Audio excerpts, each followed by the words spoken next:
अस्सलाम वालेकुम दोस्तों, उम्मीद करता हूँ आप सब लोग खैरियत से होंगे।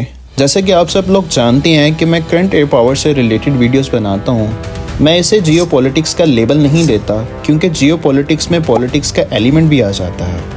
मेरा ज़्यादातर फोकस होता है कि इंटरनेशनल लेवल पर एयर पावर के अंदर जो लेटेस्ट डेवलपमेंट हुई हैं मैं उन पर डिटेल से बातचीत करूँ। तो दोस्तों, इन दिनों एक बहुत ही ज़्यादा हॉट टॉपिक चल रहा है और वो है JF-17 थंडर के एक्सपोर्ट के परस्पेक्टिव्स के बारे में।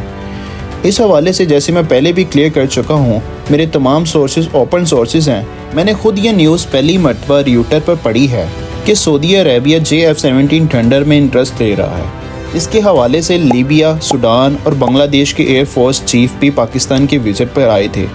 अब यहाँ ये समझना ज़रूरी है कि ऐसी डील ओवरनाइट फाइनलाइज नहीं होती। जो भी पोटेंशियल ऑर्डर्स हैं उनमें थोड़ा वक्त लगता है। दोस्तों, निगोशिएशन अक्सर फाइनल स्टेज पे होती है और क्लैरिटी उस वक्त आती है जब डील ऑफिशियली साइन होती है। अज़रबैजान का केस आपके सामने है। पहले उनके प्रेसिडेंट आए, फिर हमारे प्राइम मिनिस्टर ने विजिट किया।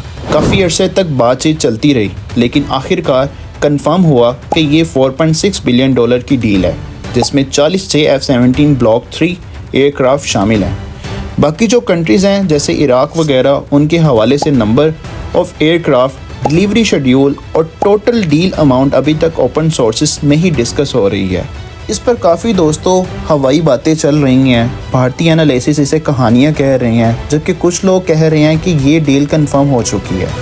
मेरी इस पर पर्सनल ओपिनियन ये है कि इन्हें स्ट्रॉन्ग पॉसिबिलिटीज समझना चाहिए। फाइनल डील के लिए हमें थोड़ा और इंतज़ार करना होगा दोस्तों। लेकिन एक बात जो मैं पूरी जिम्मेदारी और वसूल के साथ कहना चाहता हूँ वो ये है कि JF-17 थंडर ब्लॉक 3 इस प्राइस रेंज में इस वक्त दुनिया के सबसे कैपेबल लाइट कॉम्पैक्ट एयरक्राफ्ट है। दोस्तों, लाइट फाइटर कैटेगरी में अगर हम मुकाबला करें तो भारतीय तेजस का नाम सामने आता है। तेजस का एक क्रैश 21 नवंबर को भी हुआ था। तेजस को बुनियादी मसला ये है कि वो एक अंडर पावर्ड एयरक्राफ्ट है। दोस्तों, इसकी अभी तक 0 एक्सपोर्ट ऑर्डर हैं और हिंदुस्तान एरोनॉटिक्स लिमिटेड का एक कस्टमर है जो कि इंडियन एयरफोर्स। खुद इंडियन एयरफोर्स का करंट और प्रीवियस चीफ इस पर खुलकर बात कर चुके हैं। 2019 के दौरान MiG-21 का जो शूट डाउन हुआ था वो आइडियल नहीं होना चाहिए था। तेजस को MiG-21 रिप्लेस करना चाहिए था, लेकिन उस वक्त तेजस सिर्फ लाइन ऑफ कंट्रोल स्टेज पर था। ना उसमें कुछ चिफ और फ्लेयर डिस्पेंसर थे, ना एरियल रिफ्यूलिंग कैपेबिलिटी और ना ही BVR मसाइल। दोस्तों 2020 के बाद FOC स्टैंडर्ड एयरक्राफ्ट इंडक्शन में आए, लेकिन क्योंकि टॉपिक JF-17 है इसलिए कहना ज़रूरी है कि इस वक्त दुनिया में प्रॉपर लाइट फाइटर सिर्फ 2 ही हैं, JF-17 और तेजस। तेजस महंगा है और परफॉर्मेंस के मुकाबले में JF-17 बेहतर, इसमें तो कोई शक व शुबा ही नहीं है। एक्सपोर्ट ऑर्डर सिर्फ एक नंबर होते हैं, लेकिन बहुत इंपॉर्टेंट होते हैं दोस्तों। इसके अलावा जो एयरक्राफ्ट अक्सर कंपेयर किए जाते हैं जैसे इटली का M346, साउथ कोरिया का FA-50 या T-50 और चाइना का L-15, ये असल में एडवांस ट्रेनर एयरक्राफ्ट हैं। ये फुली कम्पैक्ट कैपेबल फाइटर्स नहीं होते। इनका primary role lead in fighter training होता है।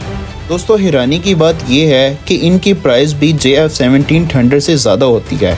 इसीलिए मैं फिर से पूरे वसूल के साथ ये क्लेम करता हूँ कि इस प्राइस ब्रैकेट में आपको दुनिया भर में JF-17 जैसा versatile multi role fighter aircraft नहीं मिलता।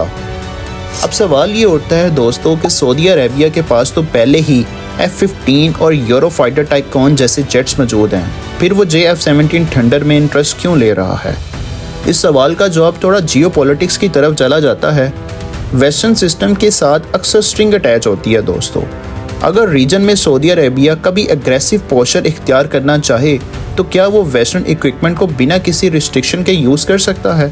कतर के पास भी दोस्तों F-15, पैट्रियोट, निसाम्स, यूरो फाइटर और राफेल मौजूद थे, लेकिन चीज़ें हमेशा इतनी सीधी नहीं होती दोस्तों। हो सकता है कि JF-17 थंडर सऊदी अरेबिया के लिए टोर्नेडो एयरक्राफ्ट का रिप्लेसमेंट हो। अब सऊदी अरेबिया फाइनली डिसीजन लेगा या नहीं, इस पर फ्यूचर में ज़्यादा क्लैरिटी आ जाएगी दोस्तों। पाकिस्तान एयरफोर्स के chief of air staff air chief marshal Zaheer Ahmad Babar Sidhu Saudi Arabia की विज़िट कर चुके हैं और वहाँ सऊदी लीडरशिप के साथ मीटिंग भी हुई है। दोस्तों, मुझे जो ग्राउंड रियलिटी नज़र आ रही है उनके मुताबिक निगोशिएशन फाइनल स्टेज में है और मैं फिर से ओपन चैलेंज देता हूं कि इस प्राइस रेंज में कॉम्पैक्ट प्रोवन एयरक्राफ्ट JF-17 से बेहतर इस वक्त दुनिया में कोई मौजूद नहीं।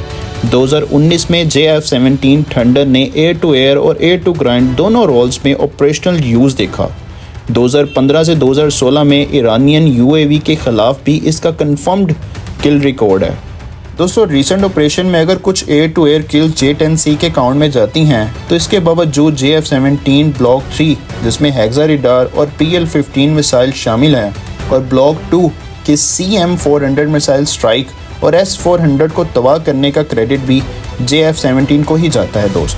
दोस्तों आखिर में फिर से वही बात, इससे ज़्यादा कॉम्पैक्ट, प्रोवन, कॉस्ट इफेक्टिव और multi role fighter aircraft air to air और एयर टू ग्राउंड कैपेबिलिटी के साथ इस वक्त दुनिया में इस प्राइस रेंज में मौजूद नहीं है। तो दोस्तों आज की वीडियो के एनालिसिस बस यहाँ तक की थी। उम्मीद करता हूँ आपको वीडियो पसंद आई होगी।